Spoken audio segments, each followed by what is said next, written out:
Boa noite a todos vocês que nos acompanham pelo Instagram apenas hoje, né? Algo aconteceu que foge ao nosso controle, né? Tecnologia é assim mesmo. E aí a gente não vai conseguir transmitir ao vivo no YouTube. Mas a gente vai, depois de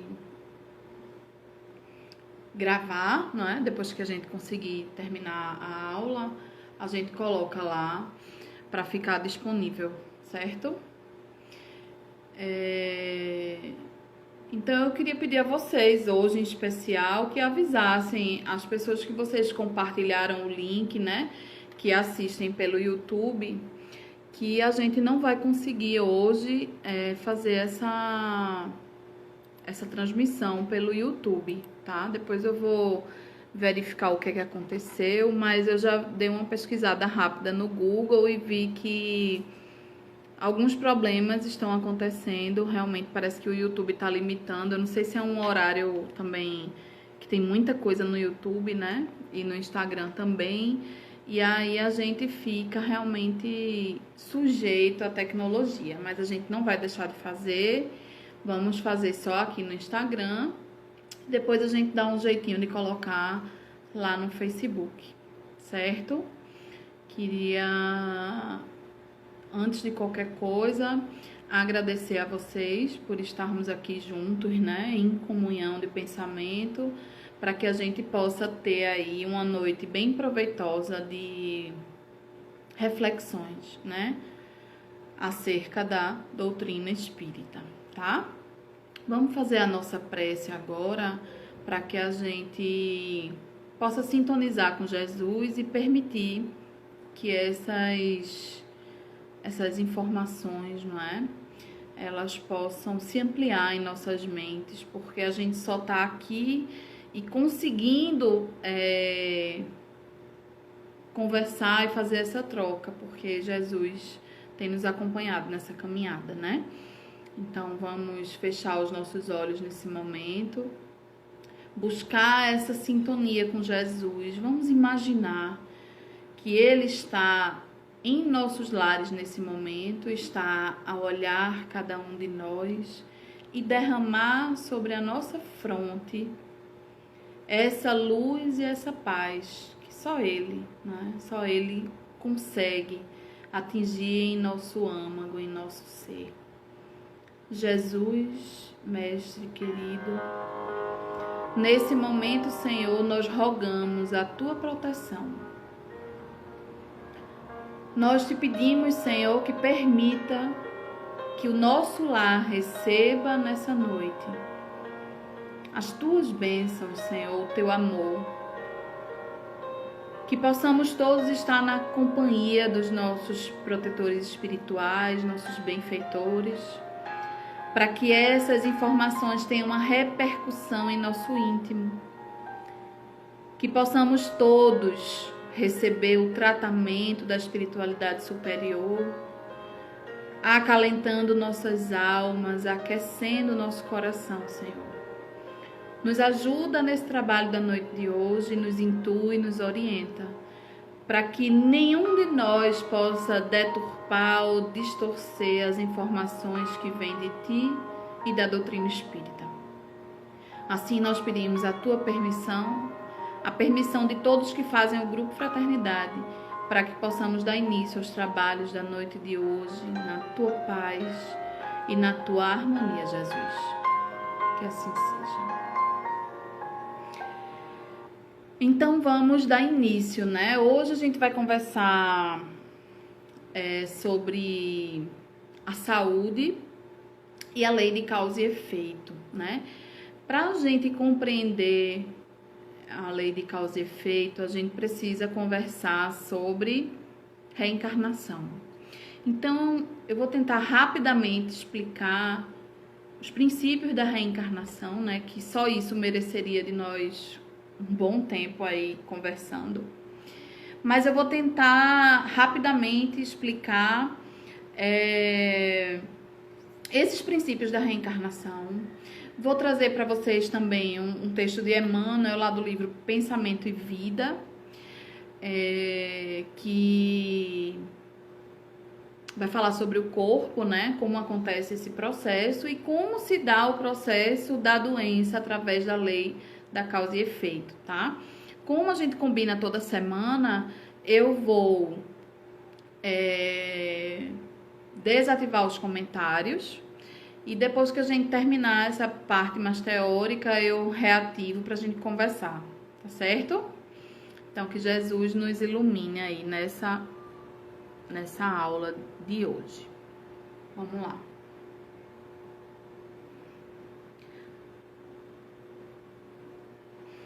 Então, para a gente falar de reencarnação, né, a gente vai encontrar lá em João, no capítulo 3, essas palavras de Jesus quando do encontro que ele tem com Nicodemos, né?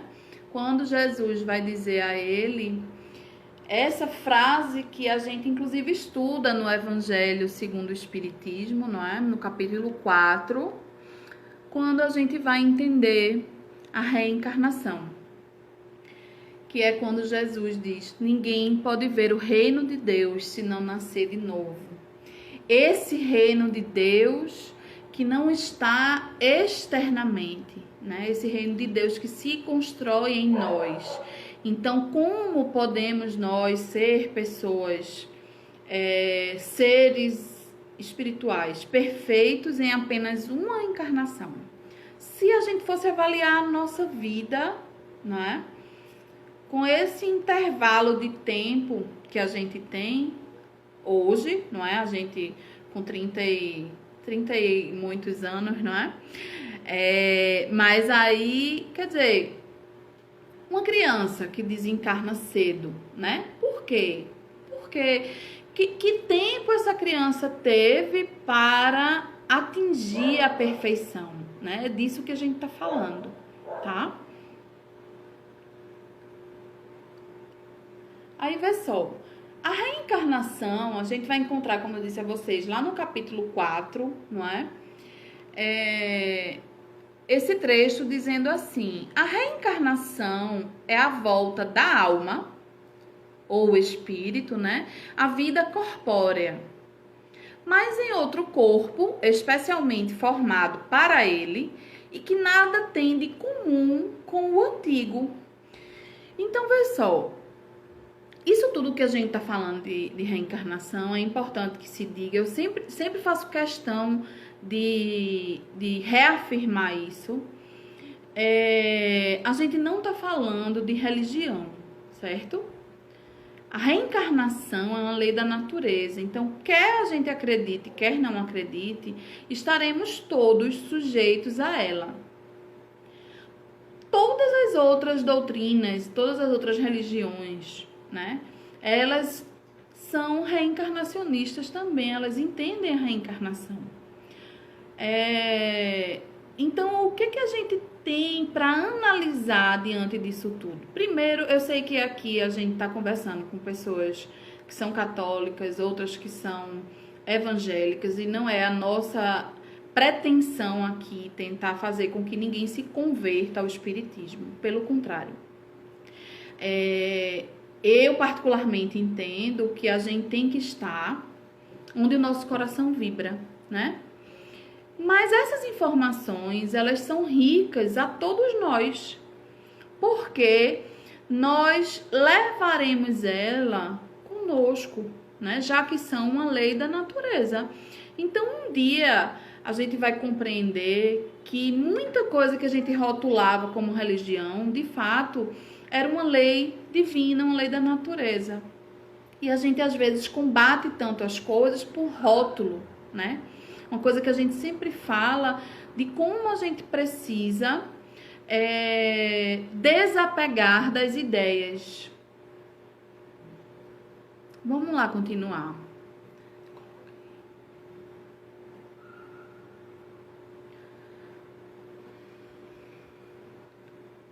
Então, ainda continuando aliás, isso é no Livro dos Espíritos, questão 181. E a gente vai encontrar assim: todos os espíritos tendem para a perfeição, e Deus lhes faculta os meios de alcançá-la, proporcionando-lhes as provações da vida corporal. Sua justiça, porém, lhes concede realizar em novas existências o que não puderam fazer ou concluir numa primeira prova. Então, vê só, todos nós somos espíritos criados simples e ignorantes, tá? A cada encarnação a gente aprende. Vocês lembram quando a gente conversou aqui sobre perispírito, não é? Que a gente viu que o perispírito é o nosso arquivo, não é? Ele guarda o nosso arquivo da memória. Então, tudo que a gente pensa, a gente sente, a gente age, tá lá guardadinho no nosso perispírito. A gente não perde aquele conhecimento. Imaginem vocês se a cada vez que nascesse um bebezinho, ele fosse simples e ignorante, não é? Porque que Deus justo seria esse que nos cria diferentes, não é? Uns com o corpo perfeito e outros com o corpo deficiente. Uns com plenas condições de se desenvolver, acesso à escola, acesso à instrução, educação paterna e materna, e outros sem nem isso, né? Nascem, são jogados na lata de lixo, vão viver uma vida sem ter as oportunidades que os outros tiveram, né? Então, quando a gente parte desse pressuposto, a gente fica achando que Deus é injusto. Porque que justiça é essa que dá a uns e não dá a outros, né? Por que a minha vida é mais difícil do que a vida do outro? Porque eu passo por tanta doença, tento me curar, tento ser uma pessoa boa e não consigo, né? Tem algo de errado comigo. Ou com Deus, não é verdade? Então é nessa linha de raciocínio que a gente vai guiando tudo isso hoje.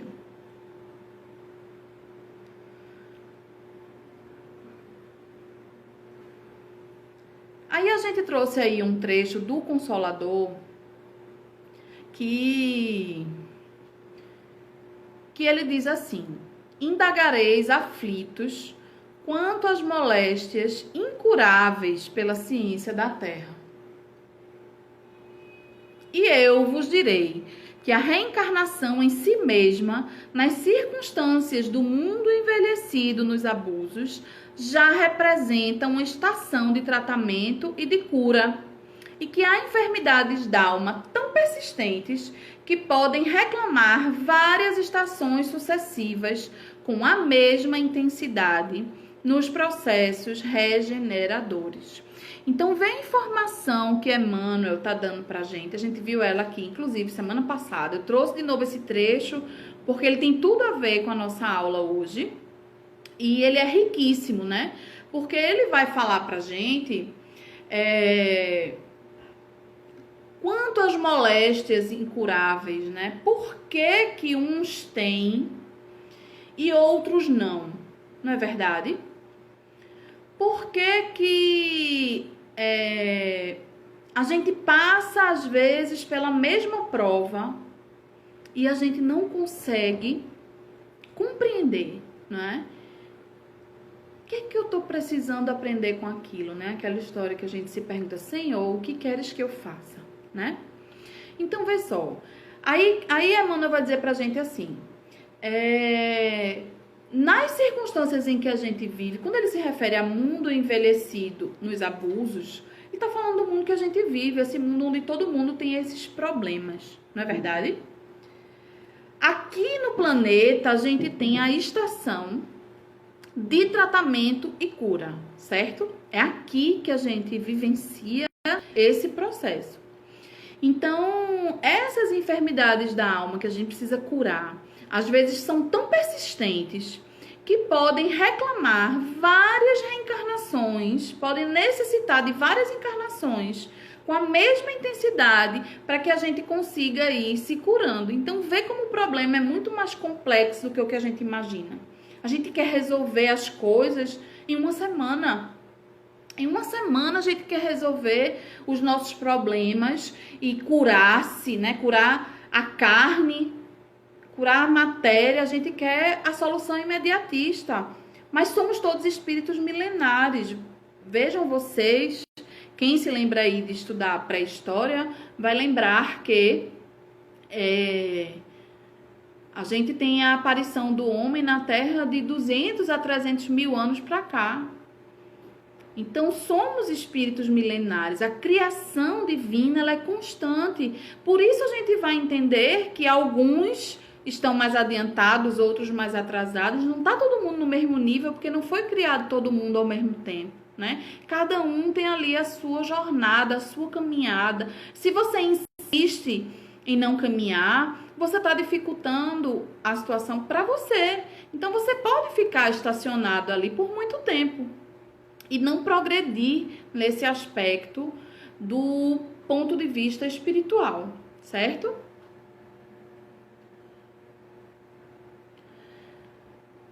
Ainda no Livro dos Espíritos, questão 171, aí a resposta que dão a Kardec é assim: não obraria, não agiria Deus com equidade, nem de acordo com a sua bondade, se condenasse para sempre os que talvez hajam encontrado, oriundos do próprio meio onde foram colocados, e alheios à vontade que os animava, obstáculos ao seu melhoramento. Então, que igualdade é essa que a gente teria, não é, na criação? Que Deus justo seria esse se desse a uns facilidades e a outros colocasse N obstáculos no caminho ao seu melhoramento, né? Para que ambos chegassem no mesmo lugar. Partindo-se do pressuposto de que essa existência seria única, que Deus justo seria esse, não é? Quando a gente passa a ampliar o horizonte e a entender a pré-existência do espírito, então eu já vivi em outras vidas, e o que eu faço nas outras vidas estão gravadas no meu perispírito. Tudo que eu faço, as minhas ações, os meus pensamentos, as pessoas que eu traí, as pessoas que eu magoei, quem eu roubei, quem eu matei, não é? E também os vínculos que eu nutri. Então, a gente está cercado por nossas ações passadas e presentes, não é? Hoje a gente está construindo o nosso futuro. Então, a gente está aqui conversando e refletindo sobre isso tudo para que quando a gente for agir de forma equivocada, a gente se pergunte, se questione. Será que isso que eu estou fazendo, eu gostaria que fizessem comigo? Porque se eu pensar dessa forma, dificilmente eu farei algo equivocado. E mais ainda, a gente pode ainda ir mais além, né? Se Jesus estivesse no meu lugar, ele agiria dessa forma? E aí, muito dificilmente, a gente há de errar, né? Então, são questionamentos que a gente precisa se fazer na certeza de que não há penas eternas, tá? Então, não há céu eterno, inferno eterno. Não há uma situação de condenação eterna para nós. Então, se eu errei, eu vou passar por sofrimentos decorrentes da minha ação, porque é a lei divina, não é? Tudo que a gente planta, a gente colhe. São consequências e não punições, tá? Então, vamos supor, eu sou um senhor de engenho, não é? E trato com crueldade ali os escravos, que são minha propriedade.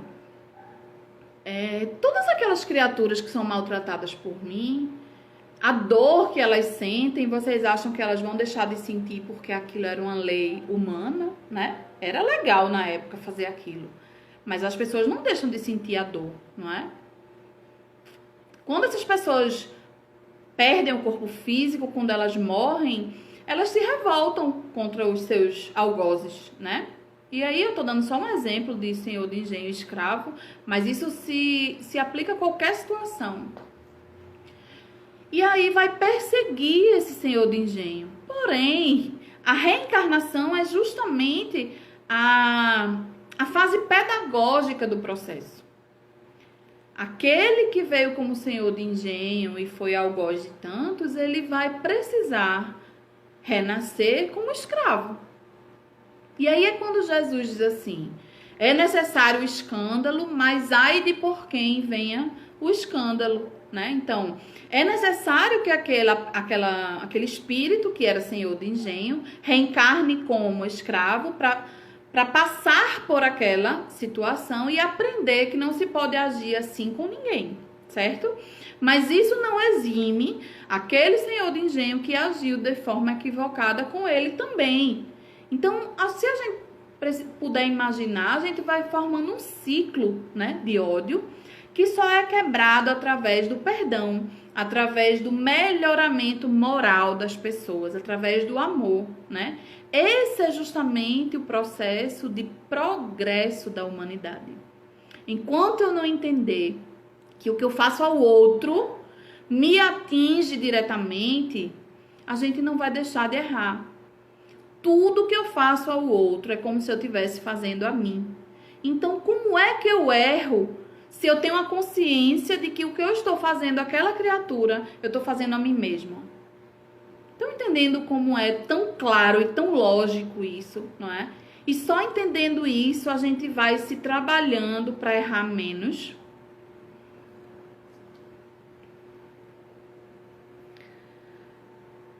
Então, vê ainda a continuação. A doutrina da reencarnação, isto é, a que consiste em admitir para o espírito muitas existências sucessivas, é a única que corresponde à ideia que formamos da justiça de Deus para com os homens que se acham em condição moral inferior. Então, vê só, essa ideia das encarnações sucessivas, não é, da pluralidade das existências, a gente vai encontrar muita coisa nesse aspecto, é a mais justa. Como é que eu posso explicar uma criança que nasce já bebezinho com uma doença cardíaca, com uma doença respiratória, sem ter feito mal a ninguém, não é? Que Deus justo seria esse que pegasse uma criancinha inocente e fizesse isso com ela, né? E outra pessoa sai da maternidade feliz com seu filhinho sem problema nenhum. Então, são coisas que a gente vai entendendo através da lógica, tá?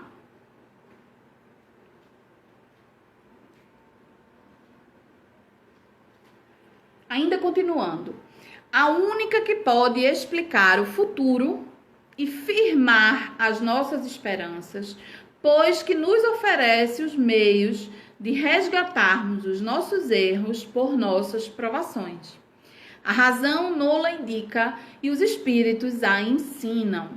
Então, é a lógica da pluralidade das existências que faz com que eu entenda as oportunidades que Jesus nos dá de renascendo num outro corpo, porém, o mesmo espírito guardando a mesma carga reencarnatória, né? Aquela bagagem de tudo que a gente fez, como a gente está falando do perispírito e dessas experiências vivenciadas, é que vai fazer com que a gente vá progredindo, entendendo que não é assim. Entendendo que não é assim que funciona as coisas, tá?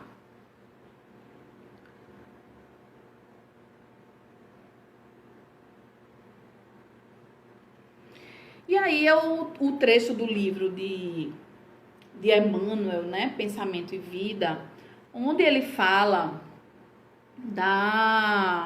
do corpo. Aí vamos entender como é que se dá esse processo da reencarnação, né?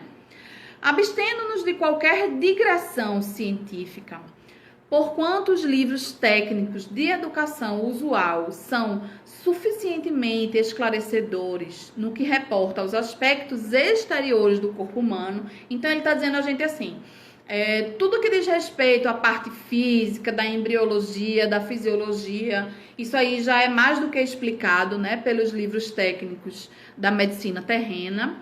Lembremos-nos de que o espírito, inquilino da casa física, lhe preside a formação e a sustentação. consciente ou inconscientemente, desde a hora primeira da organização fetal, não obstante, quase sempre sob os cuidados protetores de mensageiros da providência divina. Então, ele está dizendo a gente que todo o aparato orgânico, né, médico, a gente já conhece como é que se dá o processo de desenvolvimento do feto. Mas o espírito, ele vai ser ali o modelo organizador biológico, tá? Ele é o inquilino daquele corpo físico que vai presidir o seu desenvolvimento, a sua formação e a sua sustentação física, tá? Então, o perispírito guarda todas as informações que serão transmitidas ao corpo físico no momento da fecundação. Então, não é acaso que isso acontece, né?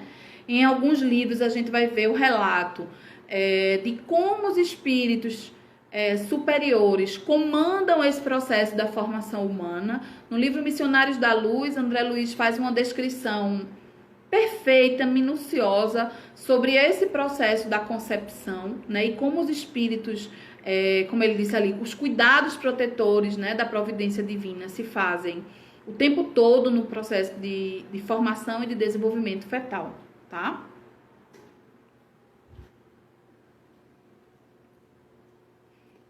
Trazendo consigo a mesma soma dos reflexos bons e menos bons de que é portador, segundo a colheita de méritos e prejuízos que semeou para si mesmo no solo do tempo.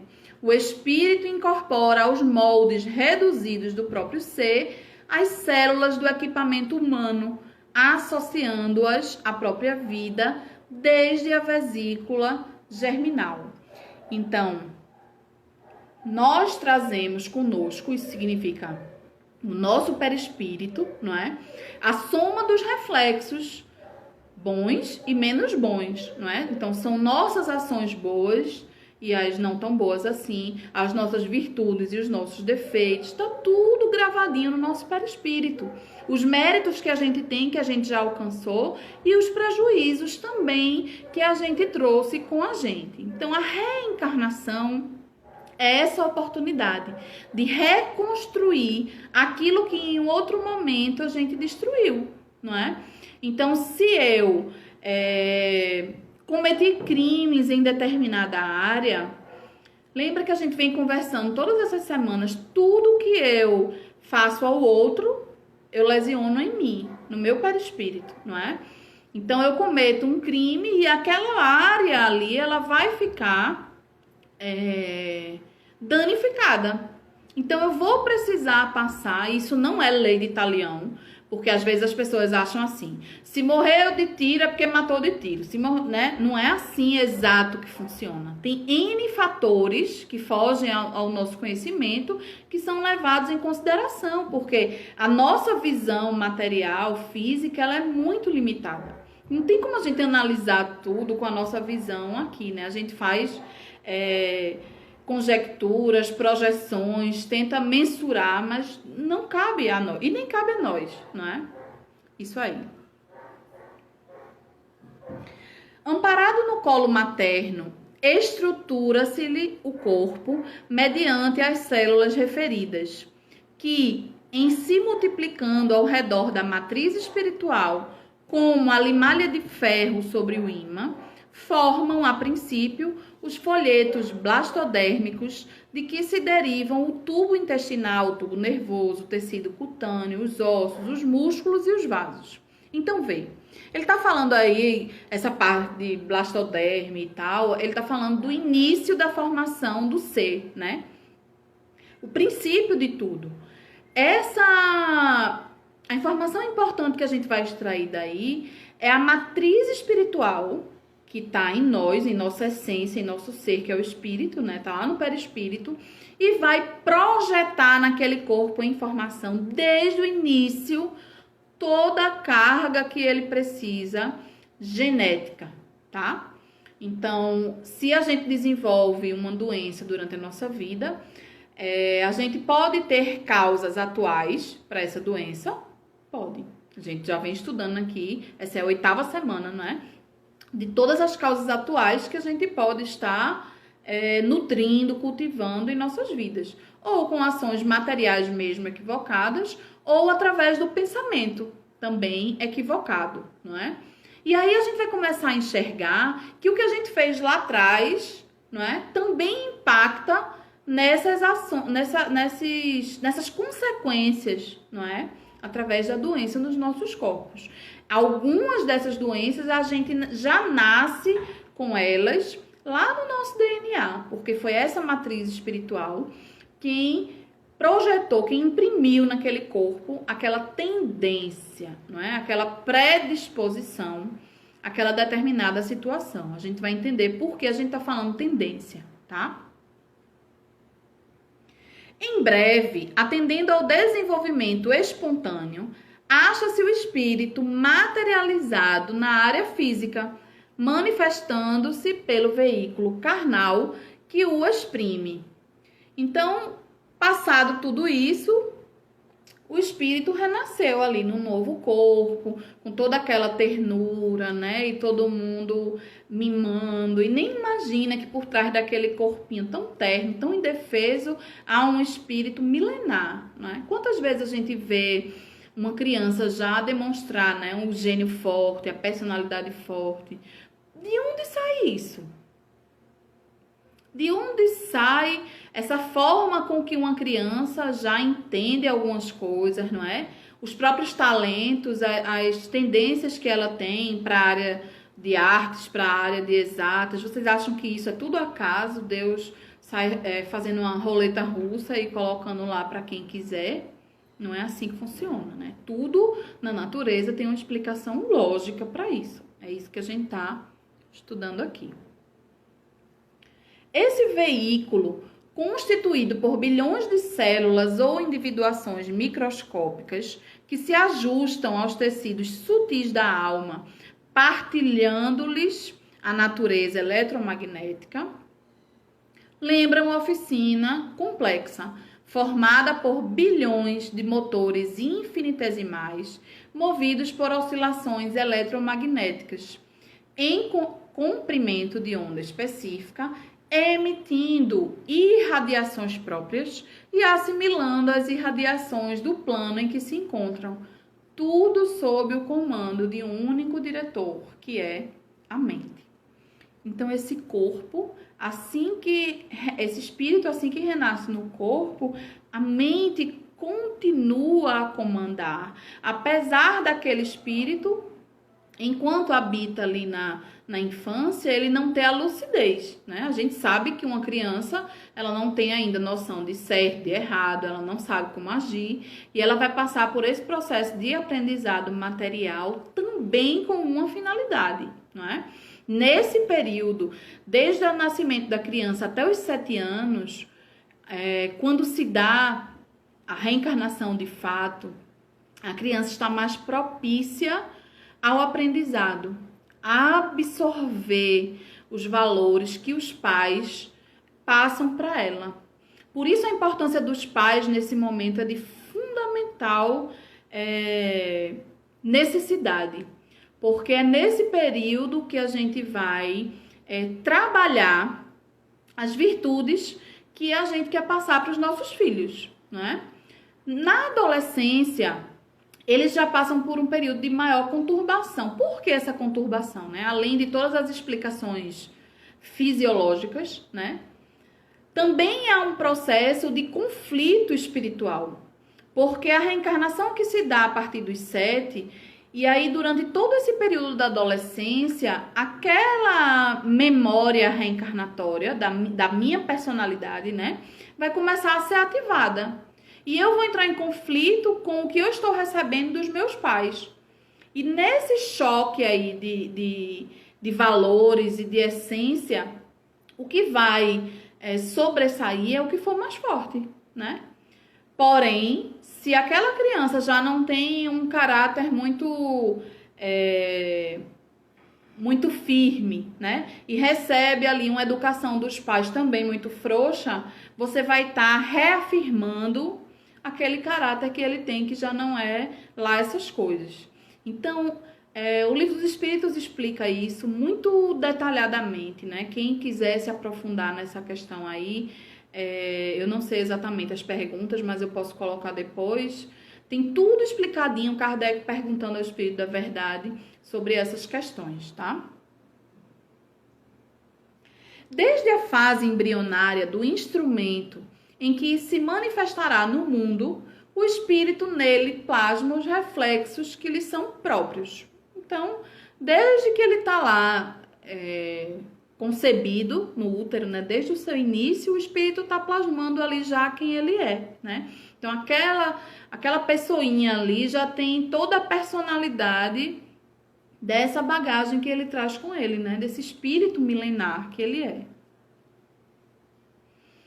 Criaturas existem tão conturbadas, além túmulo, com os problemas decorrentes do suicídio e do homicídio, da delinquência e da viciação, que trazidas ao renascimento demonstram de imediato os mais dolorosos desequilíbrios, pela disfunção vibratória que os cataloga nos quadros da patologia celular. Então, vê só. Ele está falando de criaturas que, conturbadas, não é, com esses processos da delinquência, da viciação, trazidas ao processo de reencarnação, elas demonstram os mais dolorosos desequilíbrios. Justamente porque ela está num processo de disfunção vibratória. A mente dela está completamente conectada a todo aquele processo de vício, de crime, não é? Então, a gente não consegue eliminar isso de nós. Isso está impregnado em nosso perispírito. Quando há essa reencarnação, e muitas vezes nesse estado de desequilíbrio, né, ela ocorre sem muita reflexão por parte do reencarnante no plano espiritual, ele vai reencarnar com aquelas patologias no seu corpo físico, não é?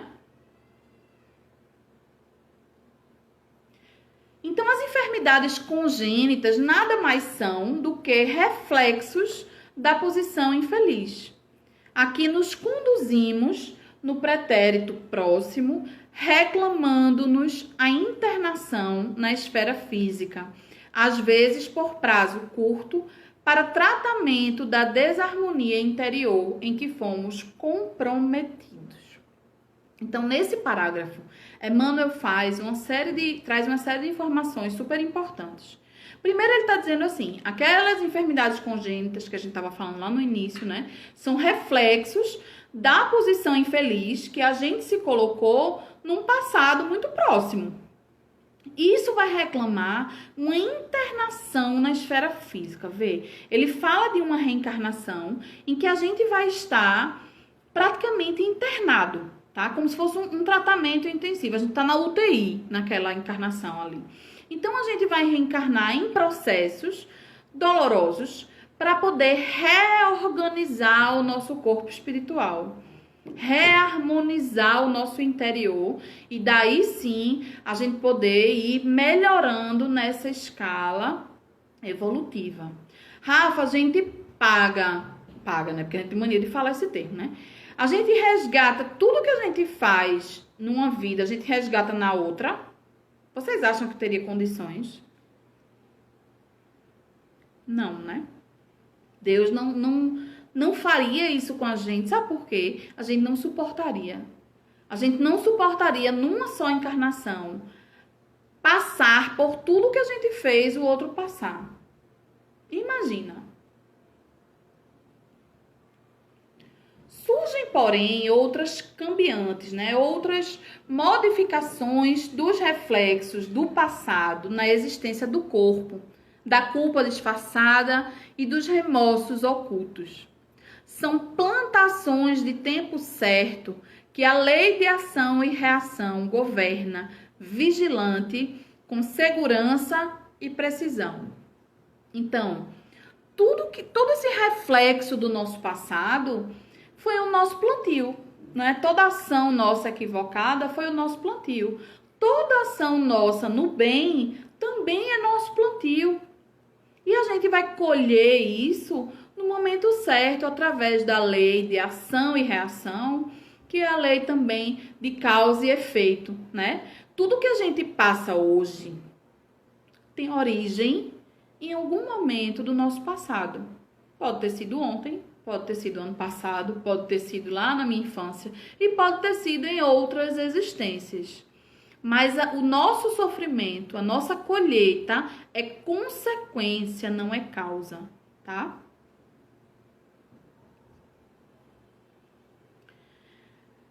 E aí eu trouxe para vocês uma passagem que Jesus vai falar isso lá na Bíblia, né? Lá em Mateus, no capítulo 26. E aí a gente trouxe o versículo 51 e o 52. Quando Jesus é preso, não é? E aí, Simão Pedro se aproxima dele e puxa a espada, né? Para ferir ali um dos que estavam querendo levar o mestre preso. E corta a orelha desse soldado, né? Então Jesus diz a ele assim: mete a tua espada no seu lugar, né? Embainha a espada. Guarda a espada, porque todos os que lançarem mão da espada, a espada morrerão, né? Quantas vezes a gente ouviu falar, né? Quem com ferro fere, com ferro será ferido, né?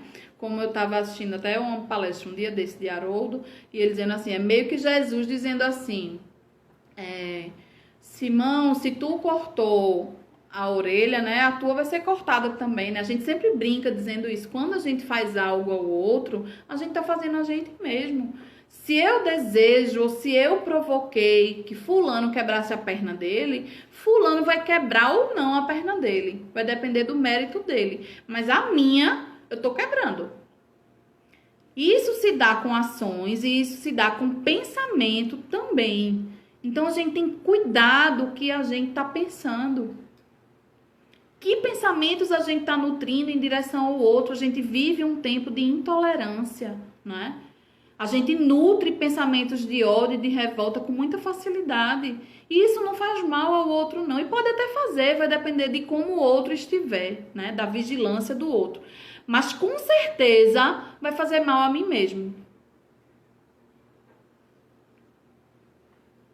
É por isso que muitas vezes, consoante, de acordo com os programas traçados antes do berço, na pauta da dívida e do resgate, a criatura é visitada por estranhas provações, em plena prosperidade material, ou por desastres fisiológicos de comovente expressão, quando mais irradiante se lhe mostra a saúde. Ele está dizendo assim a gente, tá tudo lá na nossa matriz espiritual, certo? E aí tá tudo correndo pleno, com prosperidade, com saúde, com tranquilidade. De repente, a vida da gente dá um giro de 360, né? A gente se vê doente, perde o emprego, não sei o quê, um bocado de coisa acontece ao mesmo tempo, sem que haja uma razão lógica para isso, não é?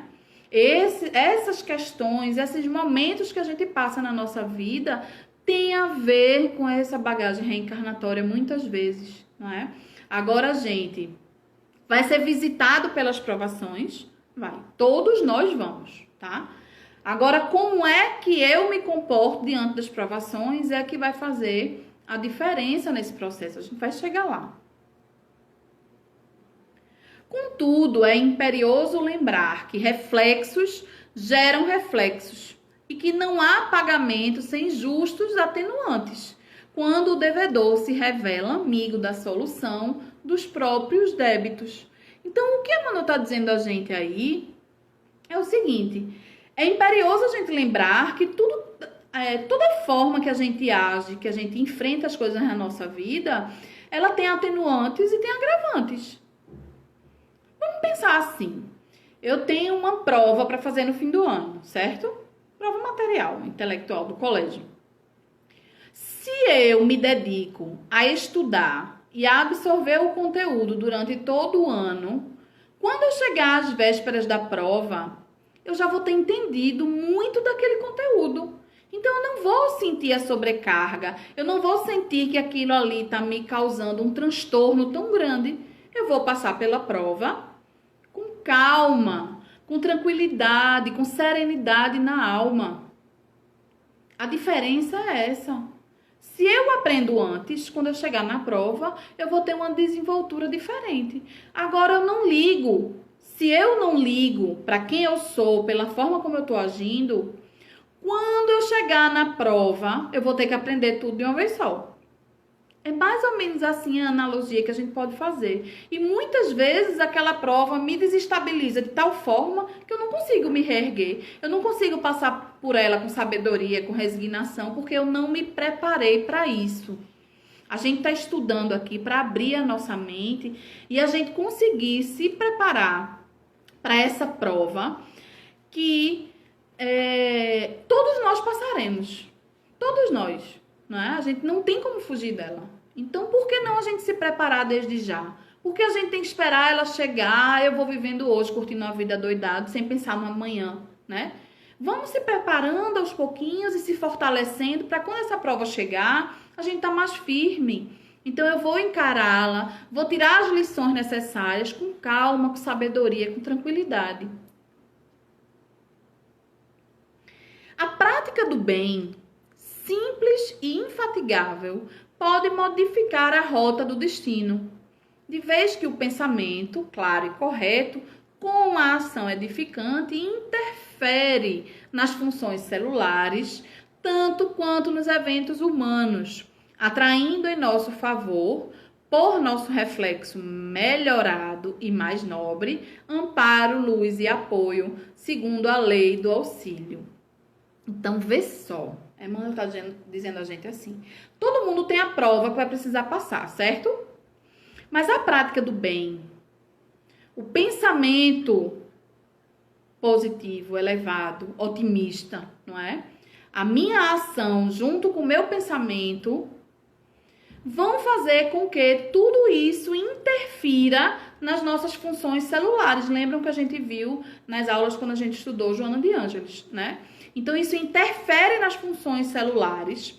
E aí, a gente vai atraindo em nosso favor esse reflexo melhorado e mais nobre, não é? Por a gente ter uma postura diferente diante da prova, a gente vai estar agindo no bem, a gente vai estar pensando positivo, encarando a prova com mais resignação e sabedoria.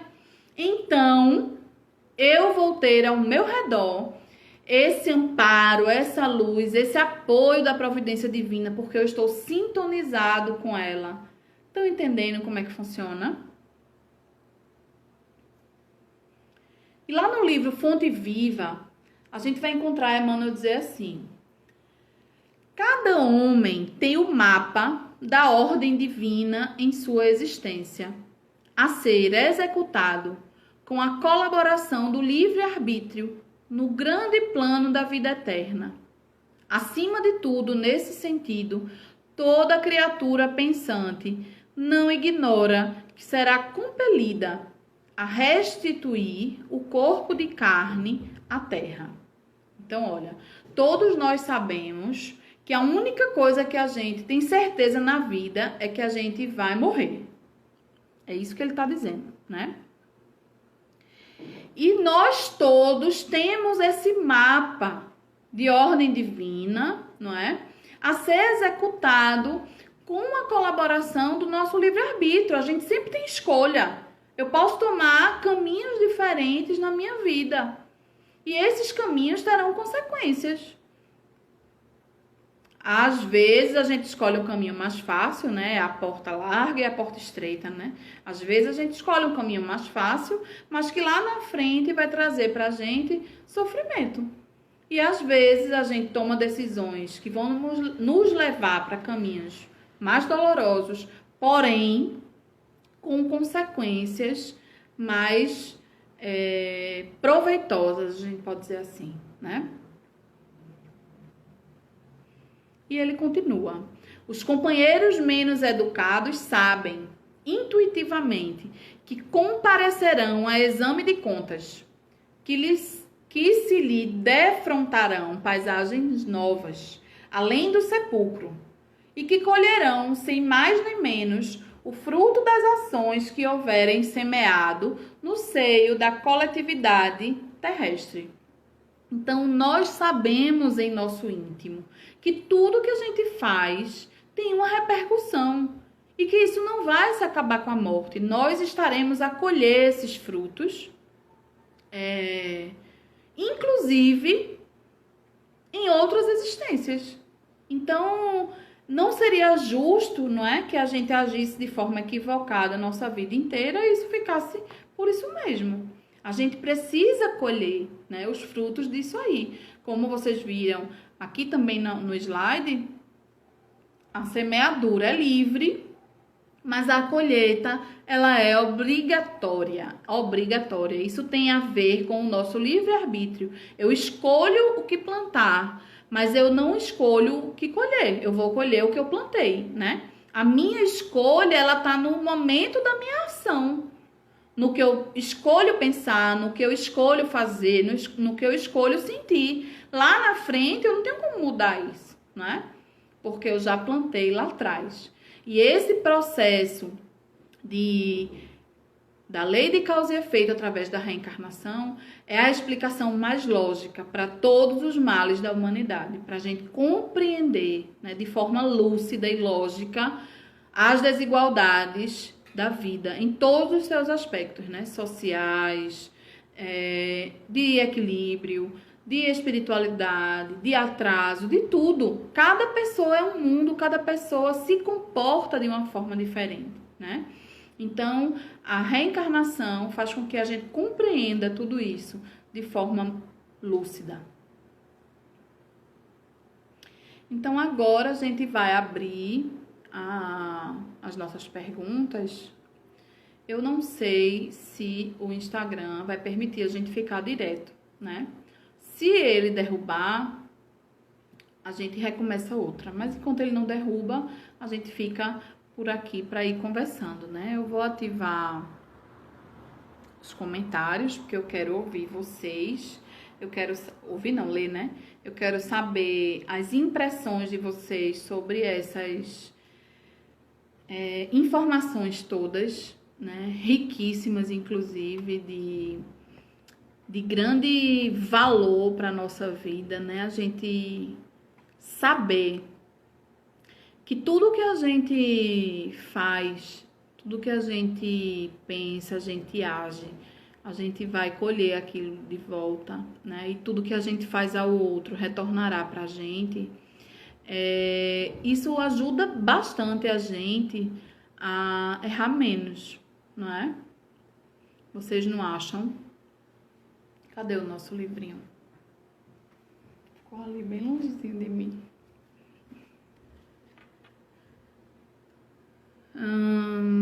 Para quem chegou depois, não é? Hoje a gente teve um probleminha no YouTube, não conseguiu transmitir. E aí a gente tá só no Instagram. Eu vou tentar depois postar no YouTube pra gente conversar, pra gente compartilhar, não é? Enquanto vocês vão pensando aí nesses ensinamentos que a gente conversou, né? Eu trouxe mais uma vez aqui um texto. Vai sair aí invertido porque tá na câmera de selfie, né? Mas é o livro Jesus no Lar. Eu escolhi hoje um capítulo que fala sobre a necessidade de entendimento. O capítulo 35, tá? Será que o Instagram vai derrubar? Se ele derrubar, eu começo de novo do início, tá?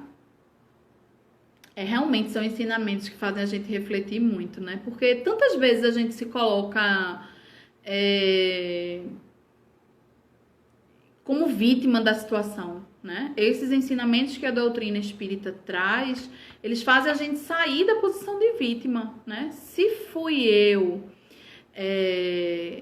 que projetei isso tudo lá no passado, por que eu tô culpando o outro aqui, né? Às vezes eu não tô errando mais naquilo, mas agora. Não tô errando nesse momento, mas lá atrás eu fiz. Tudo que a gente condena no outro hoje, a gente fez ontem. A gente tava fazendo até ontem, né? Então a gente precisa ter mais indulgência no trato, né? Não julgar para não ser julgado, né? Não tem por que a gente tá analisando a vida do outro, criticando o que o outro faz ou deixa de fazer, se eu só posso modificar a mim mesmo. Por que eu desperdiço tanto tempo, né? E aí é a trave no olho, né? Eu enxergo o defeito do outro com uma facilidade enorme, mas eu não consigo fazer uma autoanálise. Por que eu não consigo? Porque isso me faz sair da minha zona de conforto, passar por cima do meu orgulho, para que eu possa entender que aquele defeito é meu, né? O que é mais importante? Ser feliz ou fazer os outros felizes? Eu acho que, assim, é uma pergunta complexa. Mas eu acho que o mais importante é a gente cultivar bom ânimo, não é, nas pessoas. Então, fazer os outros felizes é um processo muito necessário para todos nós, não é? O problema que eu acho em fazer os outros felizes, eu tô falando por mim, é você passar por situações, né, de humilhação, situações de muita dificuldade para fazer o outro feliz. Eu não acho que é assim que funciona, tá? Eu acho que a gente tem que ter o domínio da nossa vida, não é? E entender que nós somos indivíduos únicos. Nós somos os únicos responsáveis pela nossa felicidade. A gente não pode escolher estar com alguém só porque o outro quer ser feliz. Ninguém consegue isso. Você vai estar vivendo uma farsa, não é? Eu acho que a gente emana felicidade. Então, você vai fazer o outro feliz quando você está sendo feliz. Isso não é egoísmo, né? Isso é um processo de construção sua. Como é que você vai fazer alguém feliz se você está infeliz, não é? Então, a gente precisa entender que a felicidade, no momento que a gente vive, ela é momentânea, passageira, não é? Mas a gente pode proporcionar momentos felizes às pessoas, né? A gente pode proporcionar alegrias, a gente pode proporcionar bem-estar, não é? Mas só a pessoa pode se fazer feliz, né? Ninguém pode fazer ninguém feliz. Eu penso assim, né? Olha, o Instagram vai derrubar a nossa live e eu vou começar a outra, tá certo? Voltem, viu? Eu quero todo mundo comigo, pra gente começar a ler o livro Jesus no Lar, a passagem que eu quero ler pra vocês.